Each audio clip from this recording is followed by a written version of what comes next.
নাইম নাইম খেলেছেন, ফিল্ডার আছে এই জায়গায় এবং আউট।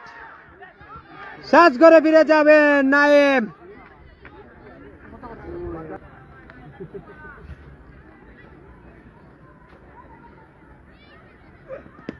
এবং বোল্ড, ক্লিন বোল্ড করে দিলেন তারেক।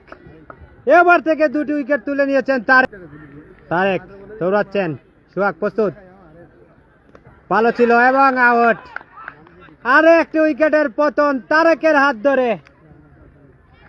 3টি উইকেট তুলে নিয়েছেন বোলার 30 বল।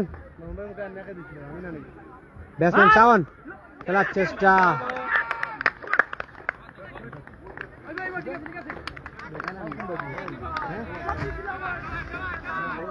পতাকা তুলে নিচ্ছে বোলার তারেক। এই যে হয়েছে, ভালো ফিল্ডিং ছিল। এরই মধ্য দিয়ে 5ম উইকেট শিকার করে নিলেন বোলার তারেক।